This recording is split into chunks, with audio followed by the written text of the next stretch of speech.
Sasha Saib, and I'm 34 years old. I grew up in rural Colorado, a town called Durango, and I've been in the San Diego area for about 8 years. John Sheedy is a good friend of mine from Colorado as well, and he had a call from an author here named Victor Villaseñor. He was interested in having somebody pursue this project down in Tijuana, and so he needed a home base in San Diego, and I was here, and so we decided to kind of team up. We used my house as a home base, and John moved his stuff in, and we went to work, and we started running down to TJ on average a couple times a week. I was really amazed that I had been living this close to another world for so many years, and I hadn't ventured down beyond, you know, the tourist areas. You know, the only difference between us spatially is a big wall, basically a continuous city with San Diego. Outside of that, you know, the ocean current runs north, brings all of Tijuana's problems up to us. The environmental problems come up that way. The social problems leach into our society too.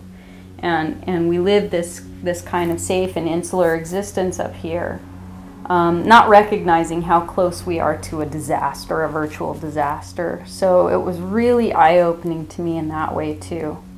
We often become very complacent in our daily lives and in our world. And it's humbling to spend time with kids who don't necessarily know where their next meal is coming from. I fell in love with the kids.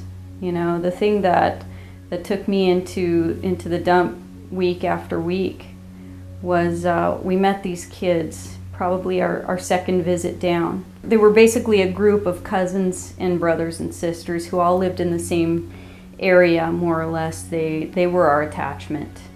And, you know, by the end of the time we spent down there, they became their own storytellers. One of the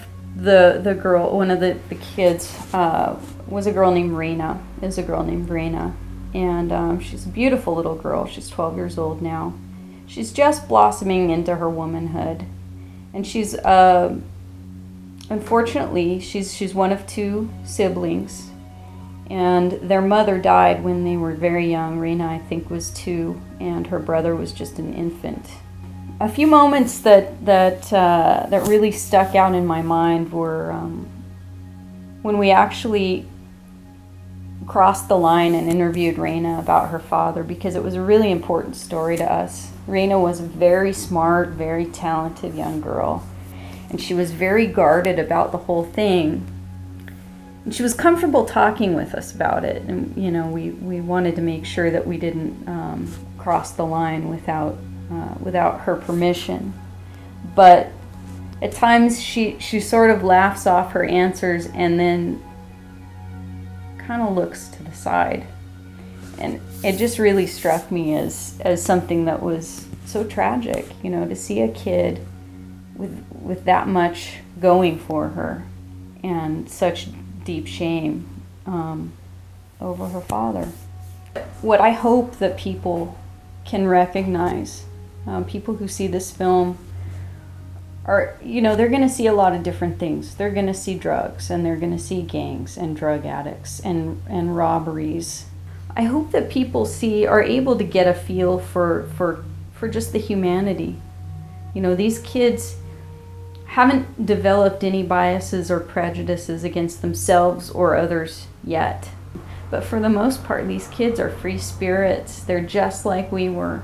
It doesn't matter, you know, where they've been or what they've been through. They're just like we are.